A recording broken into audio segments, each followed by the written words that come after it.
Kendall Jenner. You know the name, you've seen the face. To a lot of people, she's the pinnacle of high fashion. But there's a pretty sharp critique out there that paints, well, a very different picture. Today we're going to break down that argument, piece by piece, and explore the claims that really challenge her super polished public image. It makes you ask, what's the reality behind the brand? Wow. Okay, so this is the central claim we're looking at today. It's a bold statement, right? It basically frames the entire critique we're about to dive into. The idea that the ideal personality we see is just a front for something, well, much less ideal. So let's dig into how this argument is actually built. So first up, let's just establish the image that's being put under the microscope. We all know it, right? Kendall Jenner, top model, reality TV royalty. Her entire brand is built on this idea of being effortlessly cool, glamorous, and kind of untouchable. But you gotta wonder, is that polished image really the whole story? I mean, this is the main question this critique keeps coming back to. It really makes you think about whether the person we see on magazine covers and in those perfectly curated social media posts is just that, a persona. And this is where the critique really lands its first big punch. The argument isn't just that she's different behind the scenes. No, it's that she has a starkly negative personality, what some have even gone so far as to call a mean girl persona. So that brings up the question, how did she get to the top in the first place? The first major point in this critique tackles her rise in the fashion world, and it really zeroes in on one controversial word: nepotism. And look, the argument here isn't just that her family helped her out a bit. It's way stronger than that. It's that her family's massive fame was pretty much the main reason for her success. This whole idea challenges the story that she made it on her own merit, suggesting her path was just cleared for her in a way it isn't for other models. And this critique even tries to put some numbers to that advantage. It claims that during a single fashion month, a typical up-and-coming model might walk in over 30 shows, a real grind. The allegation against Jenner, that she'd walk in just 4 to 6. I mean, if that's true, it points to a huge difference in the amount of work and struggle involved.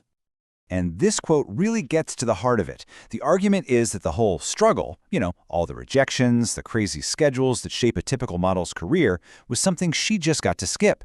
The spotlight was already pointing right at her from day one.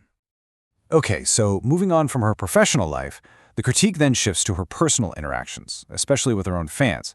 And the argument here is that there's a pretty serious disconnect. To back this up, the critique brings up specific alleged incidents. So picture this one. A fan politely goes up and asks for a photo. The alleged response isn't just a simple no. It's described as a cold, dismissive interaction that ends with her just turning her back on the fan. And this alleged quote is presented as kind of the smoking gun. Why do you want a picture with me? According to this analysis, that's not a real question. It's framed as this super condescending remark that just shows a complete disconnect from the very people who made her famous. So the takeaway from this critique is that these aren't just isolated bad days. Instead, they're framed as a consistent pattern of behavior, a pattern that shows a fundamental lack of respect for the audience that literally built her entire career. Now, this alleged behavior apparently extends to her social life, too. The critique points specifically to videos with friends like Hailey Bieber, and they use some very pointed language to describe their whole dynamic. Yeah, the analysis straight up labels their dynamic with a mean girl vibe. It draws a direct line to the kind of exclusive, judgmental clique you'd see in a high school movie, which, let's be honest, is definitely not a compliment. So what does that mean girl vibe actually look like? Well, the critique points to a really sarcastic tone, interactions that allegedly mock or make fun of other people, and just this general attitude that feels super exclusive and closed off. The argument isn't that they're just friends having fun. It's that they're performing a kind of social superiority. So let's try and bring all these points together. The final move this critique makes is to draw a direct comparison, putting that polished public image right up against the alleged reality. And to really make its final point, the critique uses fellow model Bella Hadid as a point of comparison. The argument goes like this. Both of them come from immense privilege, right? But their alleged public behaviors are polar opposites. While Bella is often seen as kind and engaging with fans, this critique paints Kendall as aloof and cold. The intended takeaway? Your background doesn't have to define your character. And this really brings us to the core argument of this entire critique. It suggests that what looks like success, the magazine covers, the runway shows, might just be a masterfully managed illusion, built more on public relations and connections than on, authentic character. Ultimately, this whole critique leaves us with a pretty big question about fame in the modern world.